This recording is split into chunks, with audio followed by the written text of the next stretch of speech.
दोस्तों ये वीडियो किसी का मजाक उड़ाने के लिए नहीं है। मैं खलीलुर रहमान साहब की कहानी बिल्कुल नहीं सुना रही। मैं आपको इस स्कैम के बारे में बताऊंगी, कैसे ये स्कैम पूरी दुनिया में हो रहा है और लोग इसका शिकार कैसे बन जाते हैं। दोस्तों ये ऑस्ट्रेलिया है। कुछ साल पहले यहाँ एक लड़का रहा करता था, रोहन कॉस्ट्रिफ। रोहन 17 साल का था। ये इसके माँ बाप हैं जो अभी आंसू बहा रहे हैं क्योंकि रोहन अब इस दुनिया में नहीं है। दोस्तों एक हंसता खेलता लड़का जिसे क्रिकेट का बहुत ज़्यादा शौक था और हॉर्स राइडिंग का भी, एक दिन उसे एक मैसेज रिसीव हुआ और ये मैसेज इसे स्नैपचैट में मिला था। ये एक लड़की थी जिसने अपना नाम क्रिस्टीन बताया और फिर दोस्तों रोहन की इस लड़की से दोस्ती होगी और फिर इस लड़की ने रोहन को अपनी तस्वीरें भेजी और फिर इस लड़की ने रोहन से इसकी तस्वीरें मंगवाई। नॉर्मल पिक्चर्स नहीं, आप समझ ही रहे हैं कि मैं क्या कह रही हूँ। और दोस्तों रोहन ने अपनी तस्वीरें उसे भेज दी। ये नहीं जानता था कि वो एक लड़की नहीं बल्कि हज़ारों किलोमीटर्स दूर अफ्रीका का एक शहर नाइजीरिया में बैठा एक लड़का है। दोस्तों इस आदमी ने रोहन को ब्लैकमेल करना शुरू किया कि तुम मुझे पैसे भिजवाओ वरना ये सारी तस्वीरें तुम्हारे पेरेंट्स को मैं भेज दूंगा।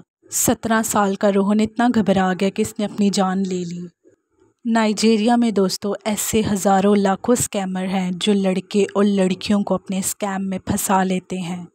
अब फ्रेंड्स आप बहुत अच्छे से समझ गए होंगे कि ये स्कैम कैसे होता है। कभी कोई लड़की किसी लड़के को बेवकूफ़ बनाती है और कभी कोई लड़का किसी लड़के को ही लड़की बन के मैसेजेस करता है। और दोस्तों मैं पहले भी इस बात से वार्न कर चुकी हूँ कि कभी भी इंटरनेट पे या सोशल मीडिया पे कभी भी अपनी तस्वीरें ना तो व्हाट्सएप पे भेजें ना किसी और सोशल मीडिया प्लेटफॉर्म पे। हम नहीं जानते कि अगले की नीयत क्या है। जब खलीलुर रहमान का ये केस सामने आया तो हमेशा की तरह हमारा इंटरनेट और सोशल मीडिया प्लेटफॉर्म एक सर्कस बन गया। लोगों ने इस चीज़ का मजाक बनाया और मीम्स बनाई। कभी भी किसी ने ये नहीं सोचा कि कैसे एजुकेट किया जाए लोगों को। हैरत इस बात पे भी होती है कि खलीलुर रहमान कमर जैसा बंदा जो शोबिज़ इंडस्ट्री से है वो किसी लड़की के उस वक्त मिलने चला गया, यानी कि इन लोगों में इतनी बेसिक सेंस भी नहीं होती। दरअसल दोस्तों ये स्कैम दुनिया भर में हो रहा है। चलते हैं फ़िलीपींस और यहाँ एक जगह है बुलाकिन और यहाँ एक छोटा सा टाउन है नॉर्थ सिगारे। दोस्तों ये छोटी सी जगह इस स्कैम का गढ़ बन चुकी है। लोगों से झूठी फ्रेंडशिप करना, उनसे मैसेजेस पे बात करके उनसे उनकी तस्वीरें मंगवाना और बाद में ब्लैकमेल करना। फ़िलीपींस की इस जगह में एक औरत रहती है जिसका नाम मारिया है और इसके पास घर गाड़ी पैसा सब कुछ है और दोस्तों ये सारा पैसा ब्लैकमेलिंग करके कमाया गया है। मारिया को इस स्कैम का बाकायदा मास्टरमाइंड कहा जाता है। इसने इस काम के लिए लोग भी हायर किए हुए हैं। इनको हर महीने सैलरीज भी दी जाती हैं और इन लोगों का सिर्फ एक ही काम होता है कि सोशल मीडिया प्लेटफॉर्म से लोगों को अपने जाल में फंसाना और फिर उनसे पैसे मंगवाना। और पुलिस इस गैंग के पीछे पड़ चुकी है और ये औरत तब से ही गायब है। दोस्तों इस स्कैम में मर्द और औरत दोनों फंस सकते हैं और कनाडा में बहुत से लोग अपने ये डॉलर्स गंवा बैठे हैं। इन लोगों से सोशल मीडिया पर दोस्ती की जाती है।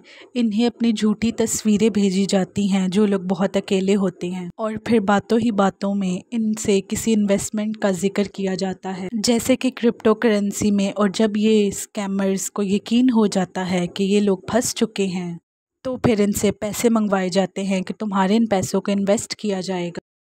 और दोस्तों इस तरह से ये लोग बेवकूफ़ बन जाते हैं।